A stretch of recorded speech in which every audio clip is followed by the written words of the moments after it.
MTG and me, this is Charles, and today we're going to take a look at the Hazoret Aggro Challenger deck. Alright, let's go. So if you've seen the earlier videos in the series, you'll know that the 2018 Challenger decks are an attempt by Wizards of the Coast to realistically make Standard more accessible. They've also tried to develop a process whereby they can build these deck lists in a fairly short amount of time so that the decks are still relevant by the time they come to market.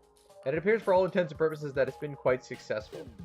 As mentioned in one of my earlier videos, I actually took one of these decks, Vehicle Rush, to an actual store championship event, and I got 3rd place overall. So let's take a look at this one.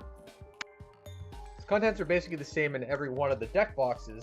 You get a box for storage, a sideboard of 15 cards, main board of 60 cards, a quick reference card, a single sheet describing the Challenger decks, it's very light on detail, and a divider for the box.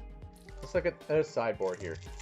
Sideboards are frequently tuned to your local meta, but what Wizards has done here is kind of given just a decent overall sideboard that should be able to address like specific threats or challenges. 2 keys to the city, 2 copies of Cards of Expertise, 2 PM&R, 3 copies of Sentinel Totem for anti-graveyard strategies, 4 copies of Chandra's Defeat, particularly good when you are playing the mirror match, and 2 Magma Spray, which exiles a creature on target.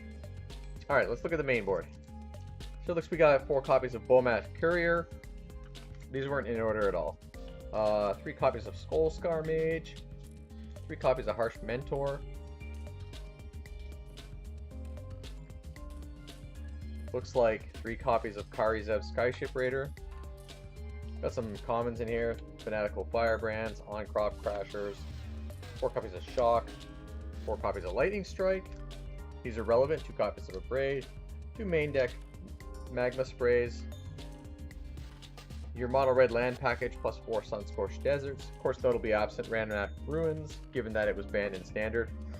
Then we got a 1 Glorybringer, 1 Chandra, 1 Hazoret the Fervent. So that's pretty much the deck in a nutshell. Hazoret Red's one of the fastest strategies in Standard right now, and the deck's definitely worth picking up, particularly for the inclusion of the Chandra and the Hazoret, which prior to these decks probably were somewhere around $45–50. They've come down a little bit now, but overall this is a good investment for playables, at least in the short term. Alright, thanks for watching.